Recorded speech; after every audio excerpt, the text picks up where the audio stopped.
Η ώρα του βιβλίου με τον Παναγιώτη Πετρόπουλο.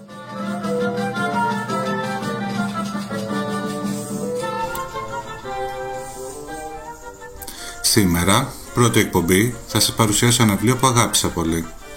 Δεν αγαπώ όμως μόνο το βιβλίο, αλλά και τη συγγραφέα. Πρόκειται άλλωστε για το πρώτο της μυθιστόρημα.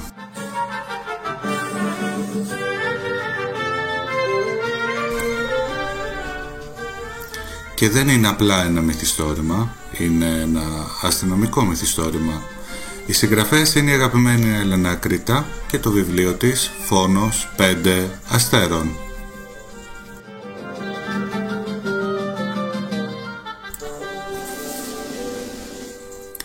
Κυκλοφόρησε πριν 5 περίπου μήνες από τις εκδόσεις Διόπτρα.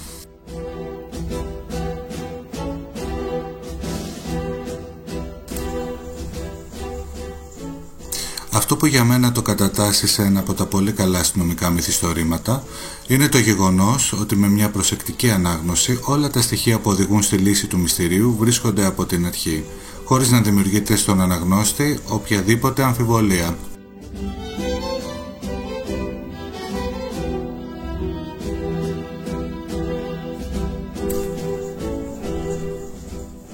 Ένα άλλο στοιχείο που το κάνει μοναδικό είναι το χιούμορ, το γνωστό και πηγαίο χιούμορ της κυρίας Ακρίτα.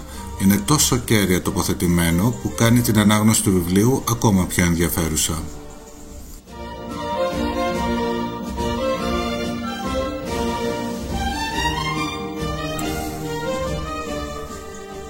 Χωρισμένο από τη συγγραφέα σε 5 πράξεις, σαν να είναι θεατρικό έργο ή καλύτερα μελόδραμα του 19ου αιώνα, η ένταση αυξάνεται μέχρι την απόλυτη υποκορύφωση της 4ης πράξης, έως την τύση της αρχαίας συμβατικής νομοτέλειας που συντελείται στην 5η πράξη.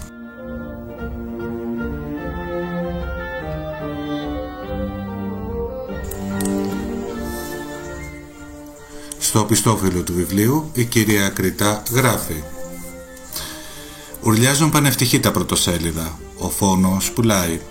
Και σε έναν ιδιοκτήτη αλυσίδας ξενοδοχείων 5 αστέρων, μόνο ένας φόνος 5 αστέρων αρμόζει. Η κόρη του, μαζί με τη φίλη της δημοσιογράφο, ξεκινούν μια αγωνιώδη έρευνα που θα τις βυθίσει στα πιο σκοτεινά στρώματα της καλής κοινωνίας. Από τη Βοστόνη στο Λονδίνο και από το Λονδίνο στην Αθήνα, οι δρόμοι της νύχτας θα τις οδηγήσουν σε μυστικά ψέματα. Σε κληρονομιές, εκβιασμούς και κρυμμένα πάθη, σε θαμμένες αλήθειες και ερωτικά σκάνδαλα. Όλα μαζί συνθέτουν ένα σκοτεινό μείγμα μέσα σε μια κλεψίδρα που αδειάζει και αδειάζει γρήγορα».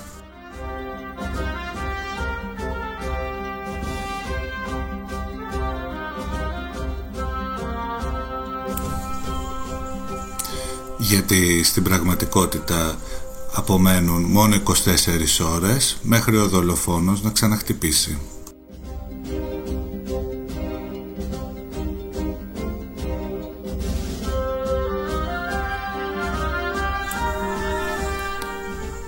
Τελικά, ποιος σκότωσε το Γιάννο Ασλάνογλου?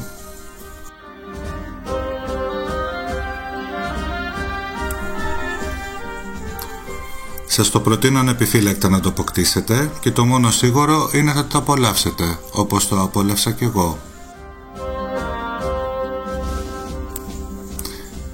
Ήταν η ώρα του βιβλίου με τον Παναγιώτη Πετρόπουλο.